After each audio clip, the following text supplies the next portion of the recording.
بسم اللہ الرحمن الرحیم۔ اللہ تعالیٰ نے نبی کریم صلی اللہ علیہ وسلم کو معراج کے موقع پر جب نبی کریم صلی اللہ علیہ وسلم اللہ تعالیٰ سے ملاقات کرنے کے لیے گئے، اللہ تعالیٰ نے نبی علیہ الصلوۃ والسلام کو جن تحائف سے نوازا، ان تحائف میں سے ایک تحفہ نماز بھی تھا کہ جو اللہ تعالیٰ نے نبی علیہ الصلوۃ والسلام پر معراج کے بعد فرض کی، اور معراج کے موقع پر نبی علیہ الصلوۃ والسلام کو امت محمدیہ کے لیے ایک خصوصی تحفہ نماز دیا۔ اللہ تعالیٰ نے نبی علیہ الصلوۃ والسلام کو اور بھی بے شمار تحفوں سے نوازا معراج کے موقع پر، لیکن ان تحائف میں سے ایک تحفہ نماز بھی تھا، جس کی تاکید صرف اور صرف احادیث میں نہیں ہے، بلکہ نماز کی تاکید قرآن مجید میں بھی بے شمار آیات میں اور کثیر تعداد میں اور کثیر آیات میں اس کا ثبوت ملتا ہے۔ جیسا کہ اللہ تعالیٰ قرآن مجید میں فرماتے ہیں وَأَقِیمُوا الصَّلَاةَ وَآتُوا الزَّکَاةَ وَارْکَعُوا مَعَ الرَّاکِعِینَ، کہ تم سب نماز کو قائم کرو اور تم زکوٰۃ کو ادا کرو اور تم رکوع کرنے والوں کے ساتھ رکوع کرو۔ اب یہاں پر وَارْکَعُوا مَعَ الرَّاکِعِینَ، اس میں تمام کے تمام مسلمان مراد ہیں کہ تم سب رکوع کرو مع الراکعین، سب رکوع کرنے والوں کے ساتھ۔ اس آیت سے جماعت کی نماز یعنی باجماعت نماز کا استدلال کیا گیا ہے کہ اس آیت مبارکہ میں اللہ رب العزت امت محمدیہ کو حکم دے رہے ہیں، تاکید کر رہے ہیں وَارْکَعُوا مع الراکعین، کہ امت محمدیہ تم سب باجماعت نماز ادا کرو، کیونکہ رکوع کرنے والوں کے ساتھ رکوع اس وقت ہوگا جب انسان جماعت کی نماز ادا کرے گا، بے جماعت نماز نہیں بلکہ باجماعت نماز ادا ہوگی، تب وَارْکَعُوا مع الراکعین پر عمل ممکن ہوگا۔ اب باجماعت نماز کا حکم اللہ تعالیٰ نے قرآن مجید میں دے تو دیا ہے، اب نبی علیہ الصلوۃ والسلام کی احادیث رہیں، ان احادیث میں بے شمار احادیث نماز کی باجماعت نماز کی تاکید کرتی ہیں۔ میں آپ کے سامنے کچھ احادیث پیش کرتا ہوں، ان میں سے پہلی حدیث،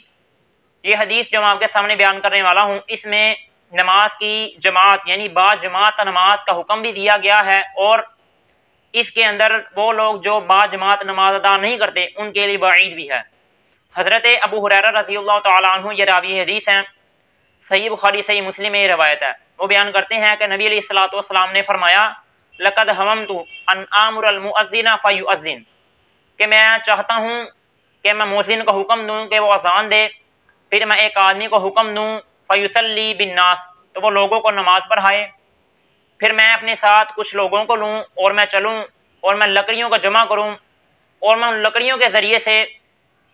ان لوگوں کے گھروں کو جلا دوں یتخلفون عن الصلاۃ، کہ جو نماز سے پیچھے ہٹتے ہیں۔ تخلف کہتے ہیں کہ کسی چیز سے انسان کا پیچھے ہٹ جانا، دوری اختیار کر لینا۔ تو نبی علیہ السلام نے فرمایا کہ یتخلفون عن الصلاۃ، کہ جو لوگ نماز سے پیچھے ہٹتے ہیں، باجماعت نماز بلا کسی عذر کے چھوڑ دیتے ہیں، تو میں چاہتا ہوں فَأُحَرِّقُ عَلَيْهِمْ بُيُوتَهُمْ بِالنَّارِ، تو میں چاہتا ہوں کہ میں ان لوگوں کے گھروں کو آگ کے ساتھ جلا دوں۔ اس حدیث میں نبی علیہ الصلوۃ والسلام نے جماعت کی تاکید اور باجماعت نماز چھوڑنے پر وعید بھی بیان کی ہے۔ اب باجماعت نماز کی فضیلت کیا ہے اور اکیلے نماز پڑھنے کی، چاہے گھر میں ہوں یا چاہے کسی اور جگہ پر ہوں، اکیلے نماز پڑھنے کی فضیلت اور باجماعت نماز پڑھنے کی کیا فضیلت ہے، اس میں بھی نبی علیہ الصلوۃ والسلام کی متعدد احادیث ہیں، جس میں حضرت عبداللہ بن عمر رضی اللہ تعالی عنہما، ان سے روایت ہے صحیح بخاری صحیح مسلم میں، وہ فرماتے ہیں کہ نبی علیہ الصلوۃ والسلام نے فرمایا کہ جماعت کی نماز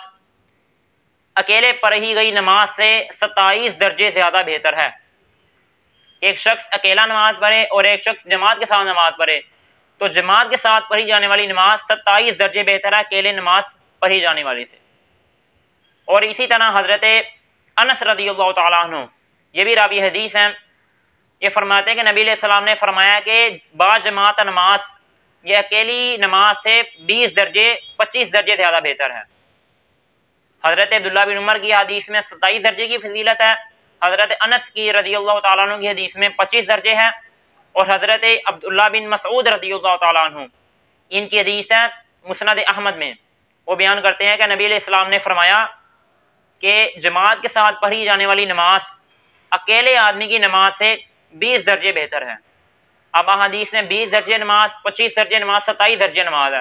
اور جو شخص اکیلا نماز پڑھے بلا کسی عذر کے باجماعت نماز ترک کر دے اور اکیلا نماز پڑھے، تو وہ شخص اکیلے جماعت کی ایک نماز کا ثواب ہے، اور وہ شخص کے جو باجماعت نماز ادا کرتا ہے اس کو تینوں حدیثوں پر عمل ہو جائے گا، 20 درجے نماز کا ثواب بھی، 25 درجے والی بھی، اور 27 درجے نماز کی فضیلت کا ثواب بھی اسے مل جائے گا۔ اللہ تعالیٰ سے دعا ہے کہ اللہ تعالیٰ ہمیں تمام نمازوں کو باجماعت ادا کرنے کی توفیق عطا فرمائے۔